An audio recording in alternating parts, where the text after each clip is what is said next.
The arena floor trembled beneath General Kethvar's massive talons as he stepped into the combat ring. Standing nearly 3 meters tall, his obsidian exoskeleton gleamed under the harsh artificial lights of the Galactic Combat Championships. Bone spikes jutted from his shoulders and forearms, while his four eyes tracked every movement in the stadium filled with thousands of alien spectators from across the galaxy. The crowd's roar was deafening. Kethvar was undefeated in 237 battles. He was the apex predator, the war god of Zethkari Prime, and the undisputed champion of the known universe. His biomechanical armor, forged from the bones of defeated enemies and reinforced with quantum steel, had never been breached. Across the ring, something impossibly small moved. Kethvar's mandibles clicked in what passed for laughter among his species. The human, if that's what this tiny pink creature was, barely reached his knee. No natural armor, no claws, no visible weapons beyond primitive metal tools. Its skin looked soft enough to tear with a gentle brush of his talons. This is the great terror the humans speak of? Kethvar's voice boomed through the arena's translation systems. This fragile thing? The human looked up at him with those strange, forward-facing eyes. It spoke quietly, its voice somehow carrying despite the crowd's noise. Name's Marcus Chen, Sergeant, Terran Defense Corps. Kethvar's four eyes blinked in sequence. The human's tone carried no fear, no desperate bravado. Just calm professionalism. The war god's smile widened, revealing rows of razor-sharp teeth. This would be over quickly, perhaps too quickly for the entertainment value the crowd expected.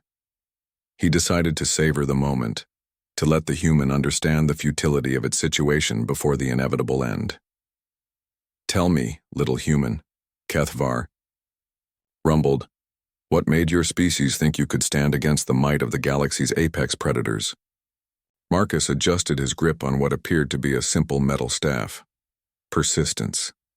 The answer was so anticlimactic that Kethvar actually paused. Persistence?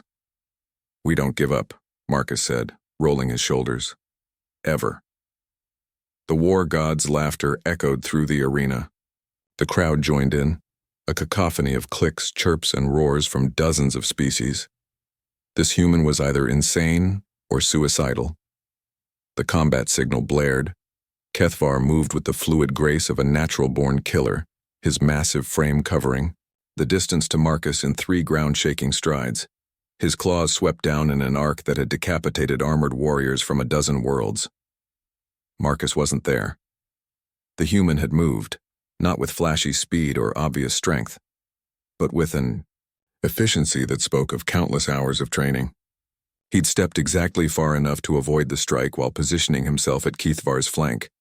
The war god spun, bringing his spiked forearm around in a devastating backhand. Again, Marcus flowed out of the way, his staff somehow finding a gap in Kethvar's armor to deliver a precise strike to a joint. The impact felt like nothing more than a gentle tap, but Kethvar noticed something odd. A hairline crack had appeared in his quantum steel plating. Impossible.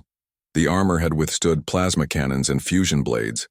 Kethvar pressed his attack, his forearms moving in a deadly pattern that should have overwhelmed any opponent. But Marcus moved like water, never where the strikes landed, always finding tiny openings to land his own seemingly insignificant blows. Tap. Another crack. Tap. The first crack spread. Tap. A new fracture appeared near his shoulder joint. The crowd's laughter began to fade, replaced by confused murmurs. This wasn't how battles against the war god proceeded. Usually his opponents were torn apart within seconds of the opening bell. Kethvar's breathing grew heavier. Each of his devastating attacks consumed tremendous energy, while the human seemed to expend minimal effort dodging and countering. Worse, those gentle taps were somehow accumulating damage in ways that defied understanding.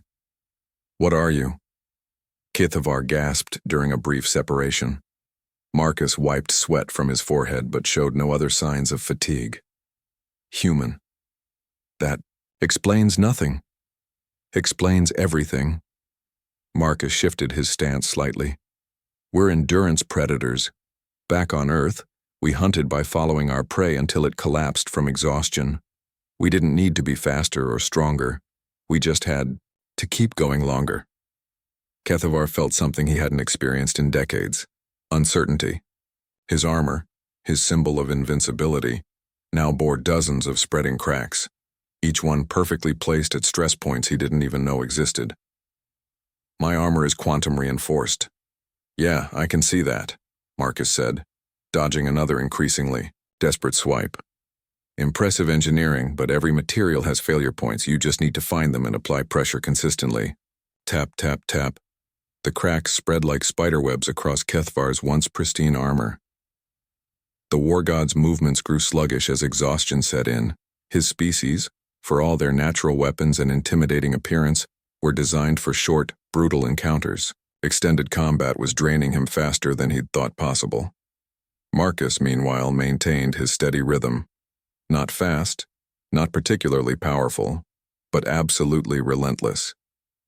Each strike built upon the last, finding new weaknesses or exploiting existing ones. The arena fell silent except for HFY's labored breathing and the rhythmic tap-tap-tap of Marcus's staff against failing armor.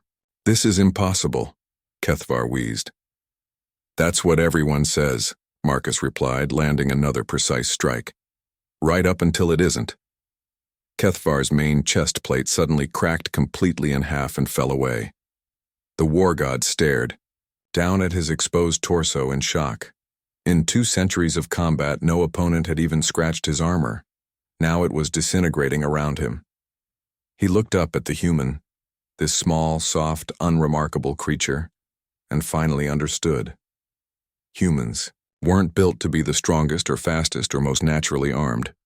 They were built to never ever stop. As his legendary armor continued its systematic collapse, HFY realized he was facing something far more terrifying than any apex predator. A species that had weaponized persistence itself. The war god's smile faded as the first piece of armor hit the arena floor with a resounding clang. Marcus adjusted his grip on his staff and kept moving forward. Always forward.